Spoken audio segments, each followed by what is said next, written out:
24K 7-on-7 is one of the best programs in the country. We're going to learn more about all their prospects and all the places they're going to take college visits. Locked On presents The Portal, the daily podcast covering college football recruiting and everything NIL. Part of the Locked On Podcast Network. Your team every day.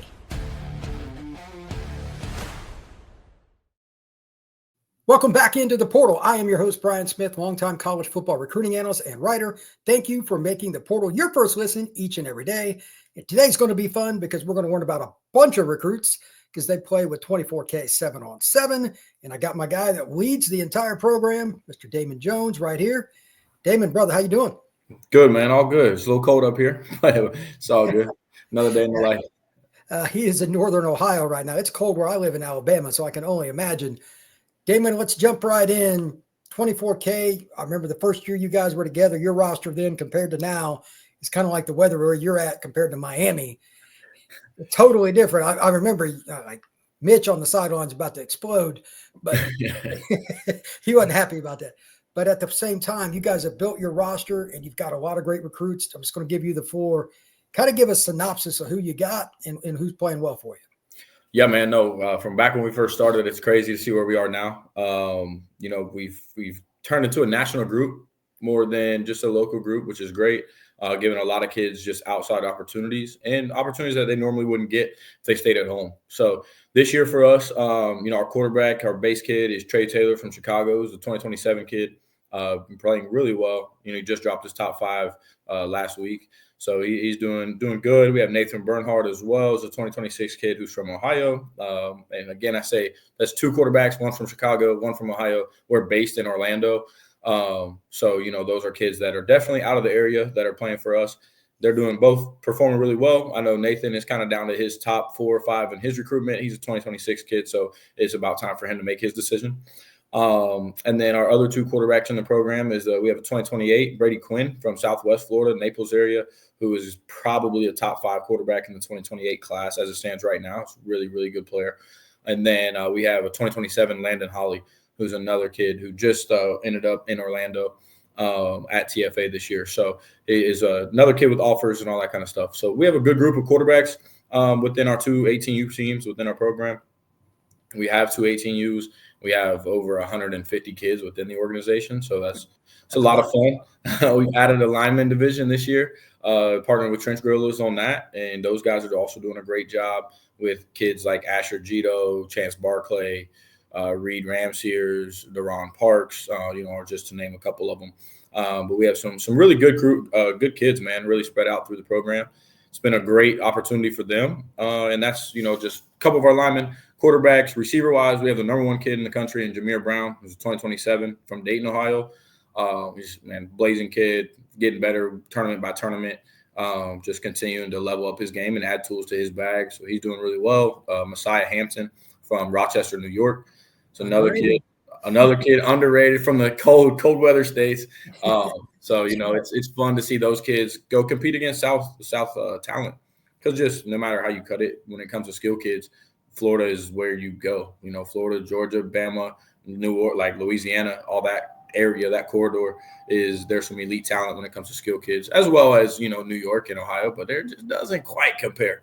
And being from Ohio and lived in Orlando and running an organization, I can say that based on facts. So been there, seen both. But those are kind of some of our top guys. We have Zion Legree, who's committed to Ole Miss right now. He's a really good player as well out of Pensacola. Just added Elijah West, who I know we were talking about a little bit earlier. Just added him. Everybody needs to recruit that kid. He's out of Tate High School in Pensacola. I'm telling you, he's going to blow up. Yeah, so he's 1'6'3" kid who I'm expecting to do some good things. This weekend, we're in Atlanta at the Sevens tournament, which is going to be a really, really great tournament. 16 of the top teams in the country. So it'll be fun. And obviously, it's a dead period right now in terms of recruiting. So everybody's pretty loaded and has all their guys. They're not missing guys due to visits and different things. So it'll be a fun tournament for sure. It'll be a chance for those guys to showcase their abilities, man, on a big-time stage. Defensively for us, Jordan Crutchfield, Devin Jackson, Danny Odom, who else? Cortez Redding. This is going to be his first 7-on-7 tournament, the 4-star DB from Jonesboro. Oh, okay. I didn't know you picked him up. Yeah, we have Cortez. He's been in basketball season. He's still in basketball season right now, but this tournament being in his backyard in Atlanta, he's able to be there and make it happen, which is great. The state tournament starting for them, so we'll see depending on how it all lines up with basketball games and that kind of thing. But he's planning to be there this weekend. We have Larry Moon, the 2027 DB from IMG, another one that is just really elite kid, and 2027 Bam Whitfield. His name's Kamari, goes by Bam, who's at TFA in Orlando, who's at 12 to 15 offers right now. Another kid that's he's on the way up. So we have a really good group, man, between with our elite kids, and we plan to get them all around the country to different schools as March gets going, coming up in a couple weeks. Taking them on a couple different college tours, Northeast, Southwest, so a couple different things. Let's talk a little bit about that. A lot of 7-on-7 teams do this, and some of the tournaments, like when I saw you at Battle Miami, we were an hour from Coral Gables, maybe. Yep. So most of the schools that are close get visits, and Miami did. Explain to people why 7-on-7 helps kids that otherwise, quite honestly, wouldn't be able to visit several of these schools. 100%, man. My biggest thing for us in a program like us, which there's probably around 20 national programs that I would consider throughout the United States, throughout the U.S. And we take kids on college visits on every opportunity that we can. So for 24K this year, we're going to hit 23 college campuses is how many we'll hit at the end once we get to the beginning of May. So between January and May, we'll be at 23. And in doing that, the importance of it is that that financial burden, one, doesn't fall on a family. Because there are, as we all know, there are a lot of kids who are in underprivileged situations, unfortunate situations. And that's just the lay of the land. We've all understood and met people that have been there. So that's a big one, that to take that off of a family. Maybe it's a family of 3 or 4. And now, okay, cool. Hey, we'll take Johnny with us. He can come on this trip. And he's visiting the school. Mom doesn't have to take off work. Dad doesn't have to take off work. Kids, younger siblings don't have to miss school, don't have to find childcare, all those kind of things. The logistics of it makes it a lot easier on families. So that's one. And then 2, it's hard for these families to find time. It's like, I can't take work off. I don't have this. I don't have that. It's difficult. And schools cannot pay for unofficial visits. They can pay for official visits, but they cannot pay for unofficials. So if your son is wanting to go on unofficial visits to see these campuses, and typically you have to go see the campus and meet the coach to then get an official visit, is how the process typically works. Exactly. Unless you're a top 50 kid in the country, then it's a little different. But in most cases, the coaches want to see that you're committed. And sometimes it has nothing to do with how committed you are. It has to do with my circumstance.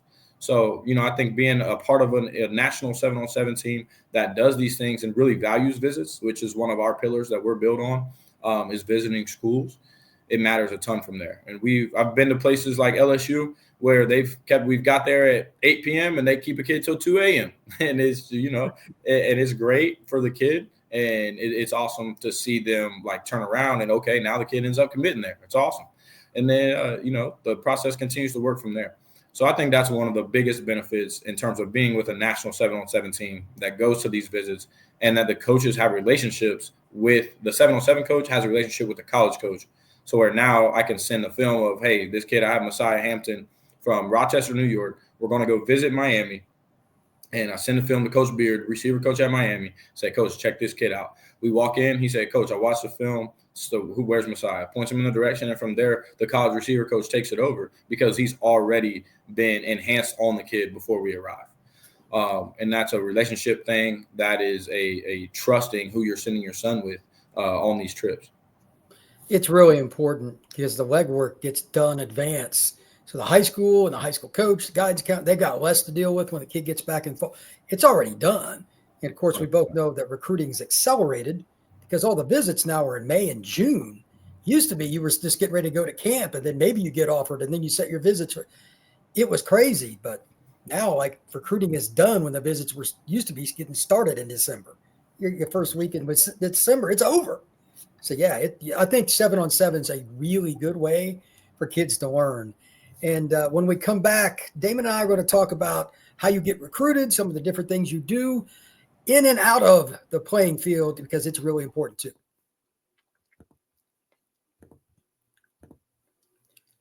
This is a message from our sponsor, Intuit TurboTax. Taxes with dealing with piles of paperwork and frustrating forms, and then waiting and wondering and worrying if you were going to get any money back.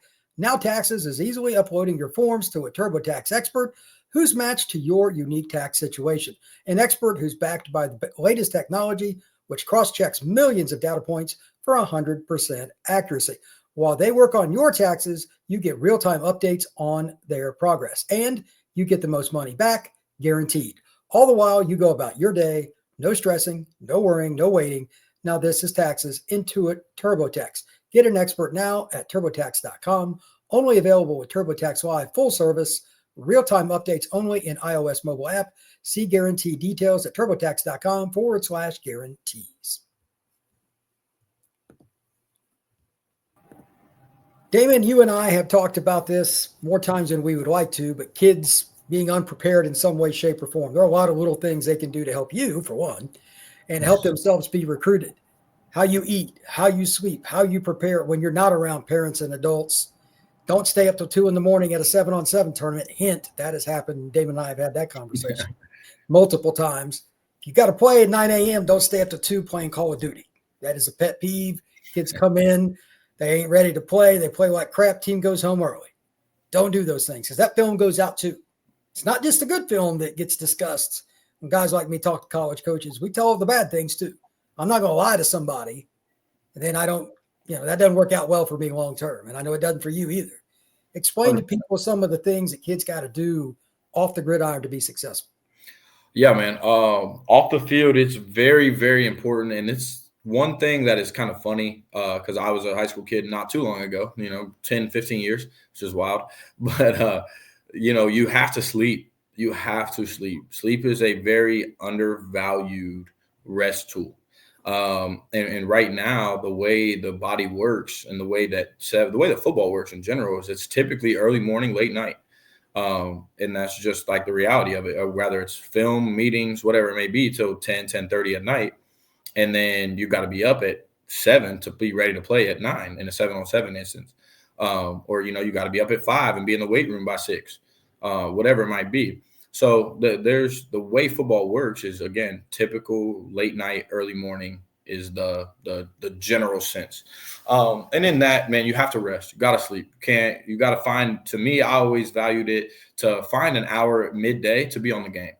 Find an hour or two midday to do whatever I wanted to do on my time. Try to find that in the midday versus at night. Because at night, whenever you got homework, if you're in school, if you're in college, you got meetings, you got film, you're trying to find time, you got tutoring, whatever it may be, that your evenings are really, really full because that's whenever other people have time. So if you need a tutor, they're typically available in the evening. If you need to meet with a coach one-on-one, typically available in the evening. If you whatever it may be, it's like your evening gets filled up with those different things that you feel that you need to do to be prepared. So then you're cutting into your sleep time, your rest time, or your gaming time. So now you're like, oh, okay, I got a game. I got to get my time in when I get back. Oh, okay, cool. Now, it's 2 a.m. I got to be up at 5 for practice. I got weights in the morning at 6. And then we got meetings after that. Then I got class. So now you have bad time management. Be all specifically not on purpose, but just because of the things that you were trying to get done. So that can be a variety of different things. You need to sleep. You need to eat breakfast, but you don't have to eat a huge breakfast. I know there's like some of my kids on my team are like, Coach, I'm not breakfast. I'm not a breakfast guy. Cool, great. Eat a granola bar, banana, and drink a smoothie. Eat a granola bar, banana, something light. It doesn't have to be crazy. Drink a 16-ounce glass of water, whatever it may be. But you need something in your body. Some kids, don't get me wrong. Some kids, you can roll out of bed, you can run a 4.4 and be really elite, nothing on your stomach. However, over the long term, that is still not going to work. It's not going to work for you over a long term. Just because it worked on Saturday doesn't mean it's going to work on Sunday. Just because it worked Saturday and Sunday this weekend don't mean it's going to work the next weekend. So it's you got to find a routine. That's one thing that I found that most successful guys have is they are meticulous in their routine. They find the routine that works for them and you stick to it. And that's just I think that's a maturing thing, one.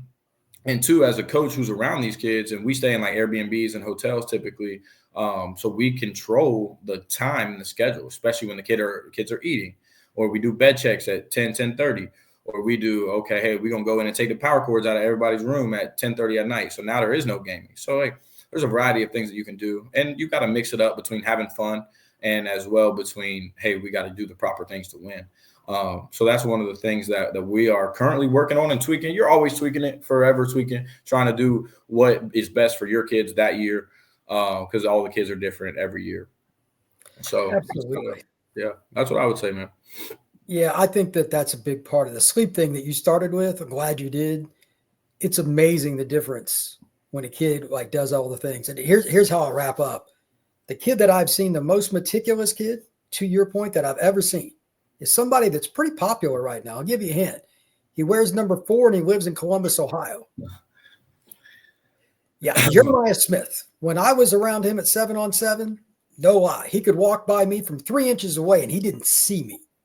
First thing in the morning, he would go do his own routine, unsolicited, getting ready, had his headphones on, ready to work, stretch and everything for anybody else. Other people ain't got their shoes on yet. Jeremiah's halfway through.